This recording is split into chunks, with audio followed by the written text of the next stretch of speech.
لا حول ولا قوة إلا بالله العلي العظيم. بسم الله الرحمن الرحيم.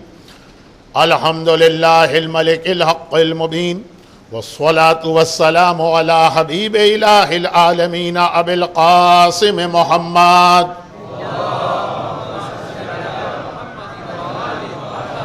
وآله وعطرته الطيبين الطاهرين المعصومين المظلومين المنتجبين الميامين، سيما للإمام المنتظر والحجة الثاني عشر عجل اللهم له الفرج، ولعنة الله على أعدائهم أجمعين.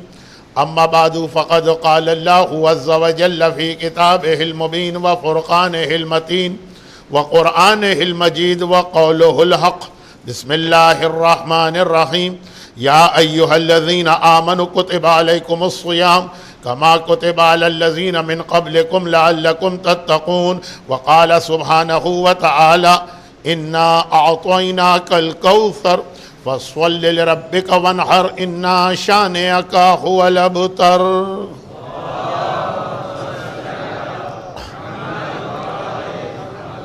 آج تو بس اتنا عرض کرنا ہے کہ خاندان اہل بیت کی یہ سب سے پہلی اور سب سے بڑی خوشی ہے.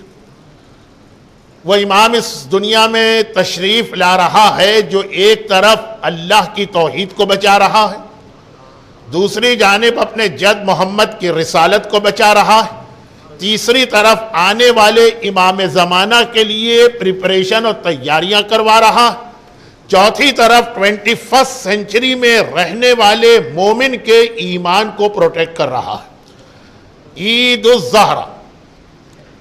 الزہرہ ہمارے یہاں 9 ربیع الاول کو منائی جاتی، لیکن ایکچول ریل اصلی اور پہلی عید الزہرہ 15 رمضان سن 2 ہجرہ شہر مدینہ میں.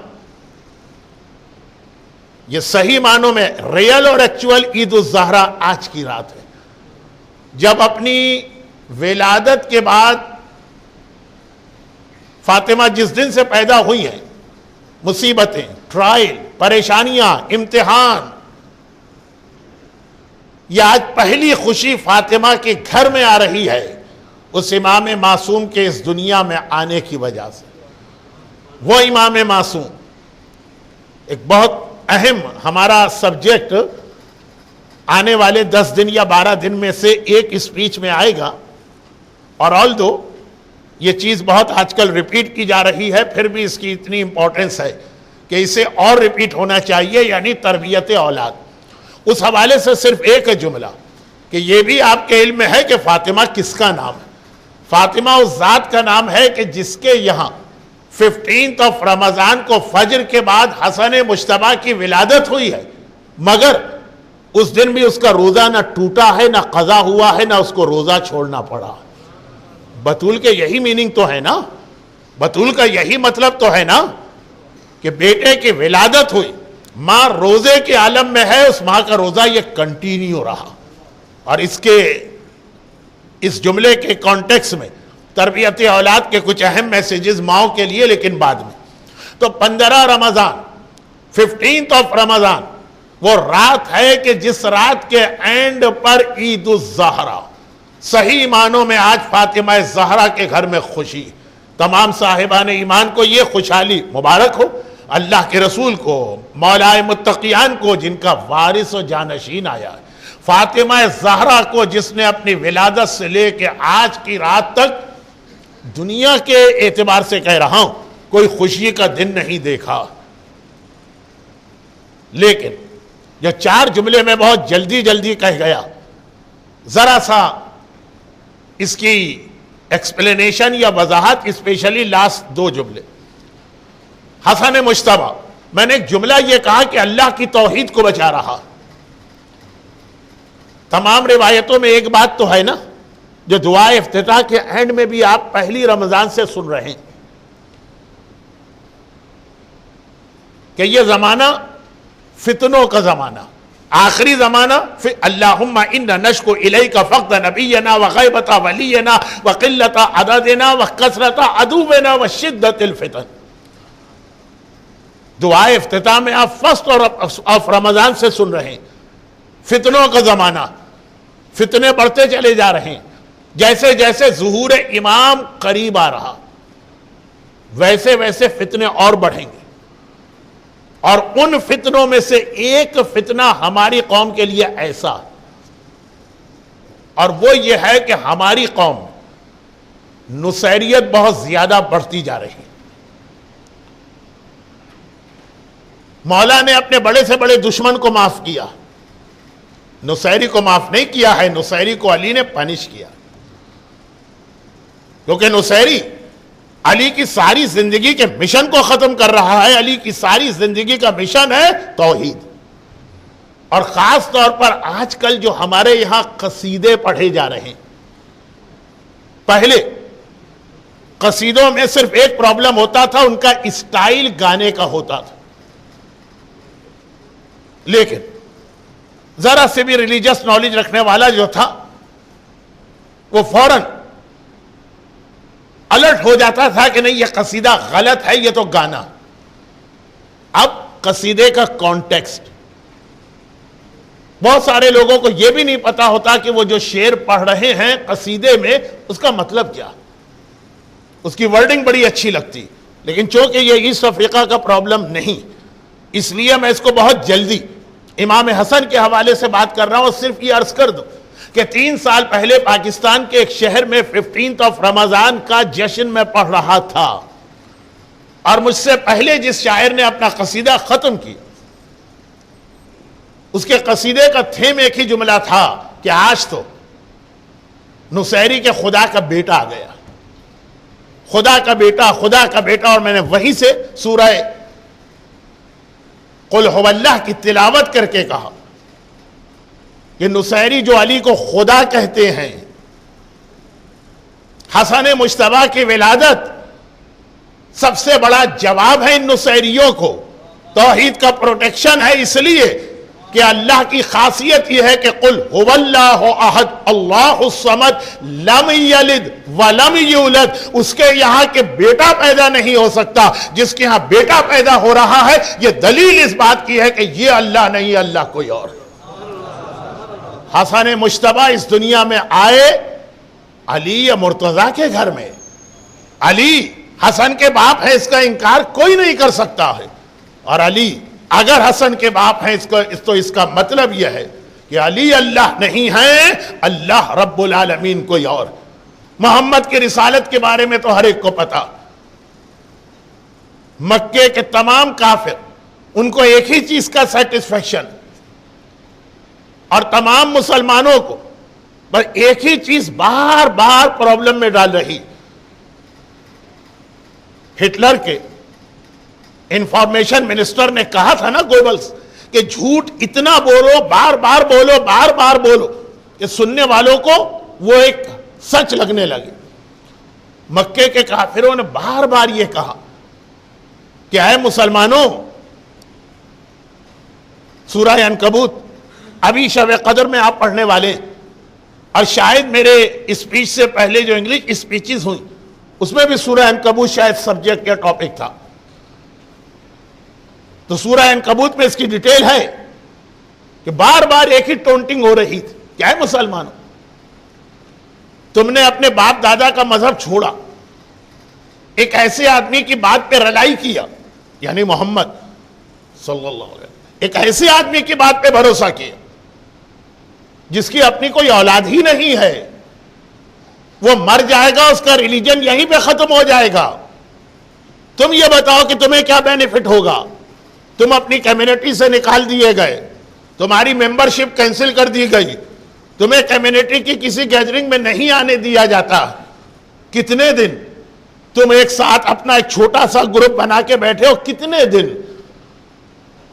محمد گئے، ان کی رسالت گئی، اور قرآن کریم نے اعلان کیا کہ نہیں، انا اعطیناک الکوثر، ہم نے تجھے کوثر عطا کی ہے، انا شانئک ھو الابتر. اے رسول، تیرا دشمن بے اولاد ہوگا، تو بے اولاد نہیں رہے گا، تیری اولاد ہوگی، تیری اولاد تیرے نام کو بھی بچائے گی، تیری اولاد تیرے مشن کو بھی بچائے گی، تیری اولاد تیری رسالت کو بھی بچائے گی۔ فاطمہ دنیا کے سامنے آ گئی، لیکن عرب ٹریڈیشن میں بیٹیوں سے نسل آگے نہیں بڑھتی ہے، جنریشن بیٹے سے آگے بڑھتی ہے۔ ہر ایک آ کے ایک سوال کر رہا ہے، یا رسول اللہ آپ کے بعد آپ کا مشن کون آگے بڑھائے گا؟ آپ کے بعد آپ کی اولاد کا سلسلہ کون آگے بڑھائے گا؟ آپ کے بعد اس دنیا میں آپ کا نام کون باقی بچائے گا؟ رسول نے کہا ویٹ ویٹ اینڈ ویٹ، انتظار کرو انتظار کرو انتظار کرو، یہاں تک کہ آج کی رات آ گئی۔ 14واں روزہ لوگوں نے مسجد النبوی میں افطار کیا، عشاء کی نماز پڑھ کے گھر میں گئے، نیکسٹ مارننگ 15th of رمضان فجر کی نماز پڑھنے یہ سارے مسلمان روزے کے عالم میں مسجد میں آ رہے ہیں، اور اللہ کا رسول حجرہ فاطمہ سے اس طرح باہر آیا کہ گود میں حسن مجتبی ہیں، ساری مسجد کو دکھا رہے اور کہہ رہے یہ حسن تمہارے سوال کا جواب ہے، یہ حسن وہ ہے جو میرے نام کو بچائے گا، میری رسالت کو بچائے گا، میری اولاد کو بچائے گا۔ حسن کی وجہ سے قیامت تک محمد کا نام بھی رہے گا، محمد کا مشن بھی رہے گا۔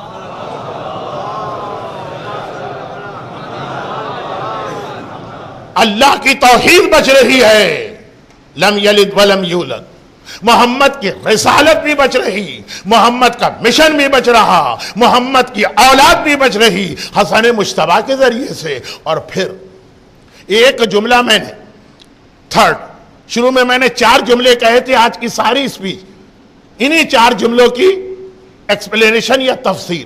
تیسرا جملہ، امام زمانہ کا مشن، حسن مجتبی کی ولادت ظہور امام کی ون آف دا سائن مانی گئی۔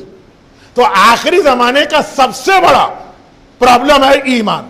دیکھیے ہمارے گھر میں فاقے ہیں، ہم فاقے کرتے کرتے مر جائیں، لیکن ایمان ہمارا بچ جائے، محفوظ رہے، ہم نے کوئی لاس نہیں کیا۔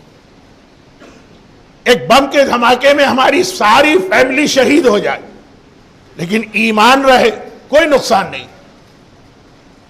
اور امریکہ اور انگلینڈ میں ایک بہترین ہمارا گھر ہو، بینک بیلنس ڈالر اور پاؤنڈ بڑھتے چلے جا رہے ہیں، ہر 6 مہینے کے بعد نئے ماڈل کی کار ہمارے پاس آتی، اور ایمان نہیں رہا، یہ سب سے بڑا لاس۔ تو مومن سب سے بڑا اس کا پرابلم ہوگا آخری زمانے میں کہ اس کا ایمان ختم ہوگا۔ لیکن میرا ٹاپک آخری زمانہ نہیں ہے آج کی مجلس میں، آج کی اسپیچ میں، باقی انشاءاللہ آنے والی مجالس میں آخری زمانے پہ بات کروں گا، لیکن آج نہیں، آج صرف یہ کہ کیا ابھی تک جو 13 معصوم اس دنیا میں گزرے ہیں ان میں سے کسی کا ٹائم پیریڈ ایسا تھا جس میں مومن کا ایمان خطرے میں تھا؟ وہ صرف حسن مجتبی تھے۔ ایک امام زمانہ کے آنے سے پہلے مومن کا ایمان خطرے میں ہوگا، ایک حسن مجتبی کی امامت کے زمانے میں۔ باقی جو 12 معصوم ہیں، مومنین کو بڑی قربانیاں دینا پڑی، شہادتیں ہوئی ہیں، بچوں کے لاشیں اپنے ہاتھ سے اٹھائے ہیں، گھروں میں آگ لگائی گئی ہے، مومنین کو فاقے کرنا پڑے ہیں، مومنین کو اپنے شہروں سے نکال کے باہر پھینک دیا گیا۔ دعائے ندبہ میں یہ ساری ڈیٹیل، وَقُتِلَ مَنْ قُتِلَ وَصُبِيَ مَنْ صُبِيَ، کوئی جیل میں گیا، کوئی ایگزائل میں گیا، کوئی قتل کیا گیا، سب کچھ ہوا۔ ہر امام کے زمانے میں ایمان کو نقصان نہیں پہنچا۔ اونلی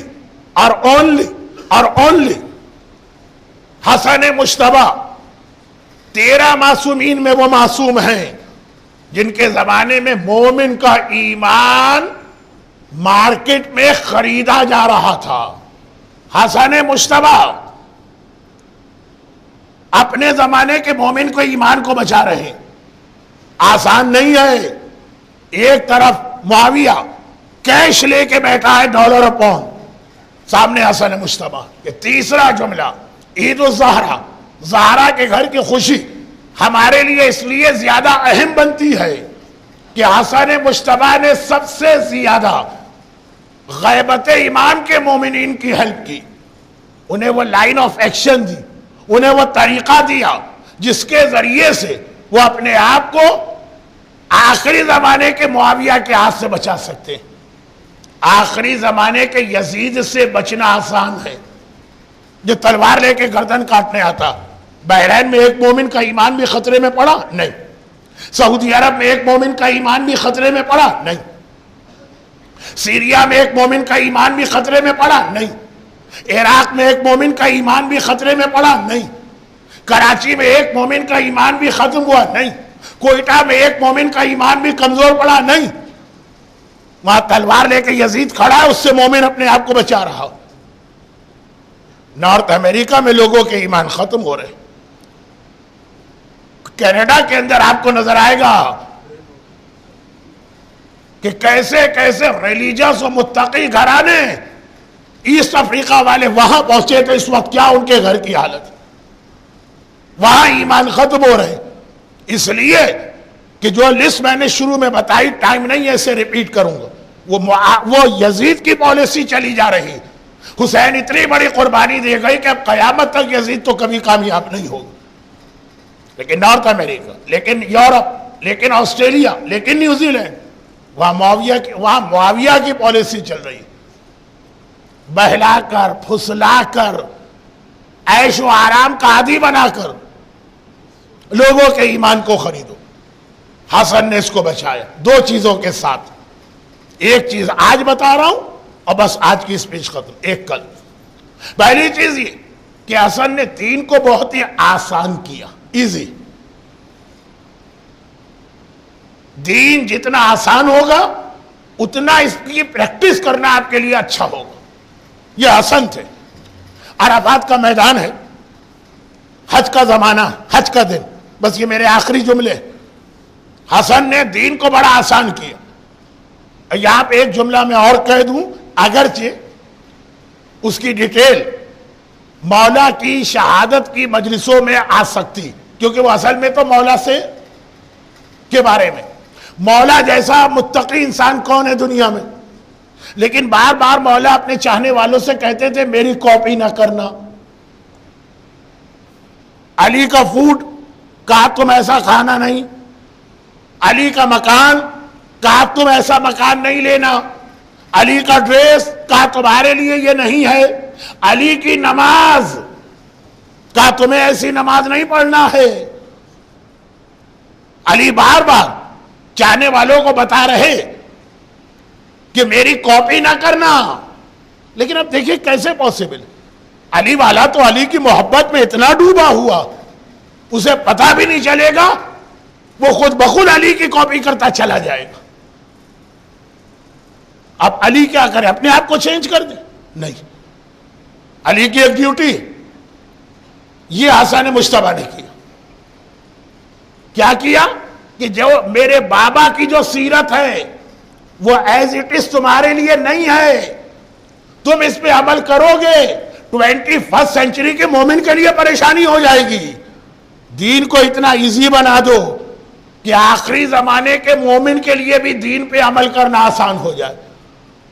علی خالی زبان سے کہہ سکتے ہیں، علی اپنے آپ کو چینج نہیں کر سکتے، کیونکہ علی کے پاس خلافت بھی ہے۔ حسن نے خلافت قربان کی اور دین کو آسان بنایا تاکہ ہم اور آپ آج 21 سینچری میں اچھا کھائیں، اچھا پہنیں، خوب دولت جمع کریں، پھر بھی اپنا تقویٰ بچا لیں اور ایمان بچا لیں۔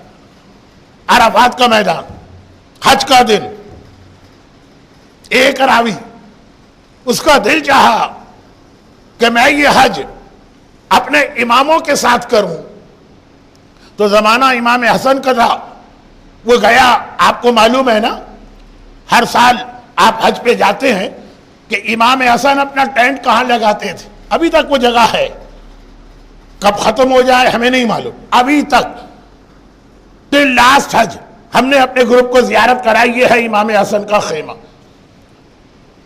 تو امام کا ٹینٹ، خالی امام حسن نہیں، ہر امام اپنا ٹینٹ وہی لگاتے تھے. تو راوی وہاں چلا گیا. ہر ایک کو پتا ہے کہ وہ ٹینٹ کہاں ہوگا. 2 خیمے برابر میں ہیں. امام حسن کے خیمے میں بڑا کراؤڈ تھا، اسے انٹر ہونے کا ٹائم نہیں مل رہا. برابر میں امام حسین کا خیمہ، وہ پورا خالی پڑا، ایمٹی. چنانچہ اس نے کہا مجھے ان کی بھی زیارت کرنا، ان کی بھی زیارت کرنا، ان کے بھی حج کو دیکھنا، ان کے بھی حج کو دیکھنا. امام حسین کا خیمہ خالی ہے، پہلے وہاں چلے جاؤ. وہ امام حسین کے خیمے میں گیا، کچھ دیر امام کے ساتھ بیٹھا. امام دعائیں پڑھ رہے ہیں، رو رہے ہیں، وہ سب دیکھا اس نے. اور پھر وہ امام حسن کے خیمے میں آ گیا. آلدو ابھی بھی کراؤڈ بہت ہے لیکن انٹری مل گئی. وہاں دیکھا کہ امام حسین کے خیمے میں سب روزے سے تھے، دعائیں پڑھی جا رہی تھی. دعائیں توبہ میں لوگ آنسو بہا رہے تھے. اور امام حسن کے خیمے میں انٹر ہوا، دیکھا کہ ایک دسترخوان، ایک سفرہ بچھا ہوا ہے. اچھے اچھے کھانے حج کے دن اس دسترخوان پہ رکھے. اور امام حسن اپنے گیسٹ اور مہمانوں کو ویلکم کر کے ہر ایک کو ٹائم دے رہے ہیں. اب میں کیسے اپنی بات میسج آپ تک پہنچاؤں کہ تقریر بہت لیندھی بھی نہ ہو اور کوئی مس انڈرسٹینڈنگ بھی نہ ہو. ایک جملہ خالی جو میں کہنا چاہ رہا ہوں، صحیح طریقے سے آج نہیں کہہ پاؤں گا لیکن کہہ دیتا ہوں کہ جب امام حسن ایک ایک مہمان کو ویلکم کر کے بٹھا رہے ہیں، غلام سے کہہ رہے اس کے لیے کھانا لاؤ، اس کے لیے کھانا لاؤ، تو اتنی دیر دعاؤں کا وہ سلسلہ تو نہیں. اور یہی وجہ ہے کہ آپ کسی بھی حاجی سے پوچھ لیجیے تم عرفات کے میدان میں گئے تھے، تم نے کیا کام کیا؟ وہ کہے گا امام حسین کی دعا پڑھی. تو آپ پوچھ رہے امام حسن کی دعا پڑھی کہ نہیں؟ وہ کہے گا پوری کتابوں میں مجھے امام حسن کی کوئی دعا ہی نہیں ملی. یہی تو کہے گا نا وہ.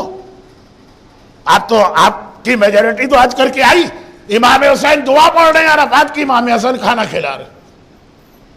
اب امام حسین کے یہاں تو ایسا سیریس ایٹماسفیئر تھا اور دل کو اپیل کرنے والا کہ وہاں تو کوئی بات کہنے کی ضرورت نہیں. یہاں یہ راوی ذرا پزلڈ. امام حسن نے دیکھ لیا، مسکرا کے کہا پوچھو پوچھو کیا پوچھنا. کہا مولا دونوں سگے بھائی، دونوں امام، دونوں رسول اللہ کے نواسے، دونوں جوانان جنت کے سردار، دونوں کا ٹینٹ بالکل برابر اور اتنا ڈفرنس دونوں کے انداز میں. وہاں روزہ ہے، یہاں پہ بہترین بریانی اور حلیم اور کھچڑا پتہ نہیں کیا کیا آ رہا. وہاں پہ دعائیں توبہ اور آنسو بہائے جا رہے ہیں، یا مہمانوں سے مسکرا کے باتیں کی جا رہی. اور ریزن ہے کہ اسی لیے وہاں کراؤڈ کم ہے، یہاں کراؤڈ زیادہ. تو مولا آخر یہ کس لیے؟ حسن مجتبیٰ نے کہا کہ اللہ نے مجھے اور میرے بھائی حسین کو اس امت میں سے ہر ایک کا امام بنایا، اور ہماری ذمہ داری، ہماری ڈیوٹی ہے کہ اس طرح کی پریکٹیکل ٹیچنگ لوگوں کے سامنے پیش کرے، ایک ماڈل کہ جو بہت ہی ریلیجس آدمی ہے اس کے لیے بھی دین پہ عمل کرنے کے لیے ایک ماڈل ہو، وہ میرا بھائی حسین. اور جو بس منیمم دین پہ عمل کرنا چاہتا ہے، اللہ کو ناراض نہیں کرنا چاہتا لیکن بہت پائس نہیں ہے، اس کے لیے بھی یہ دین آسان ہو جائے اور وہ دین پہ عمل کر سکے، یہ اللہ نے میری ڈیوٹی قرار دی ہے. میرا کام ہے ریلیجن کو اتنا سمپل اور اتنا ایزی کرنا کہ قیامت تک کیسا ہی خراب زمانہ کیوں نہ آئے، مومن کے سامنے امام کا ایک پریکٹیکل ماڈل موجود ہو. مولا اس زبان سے کہتے رہے اچھے کھانے کھاؤ.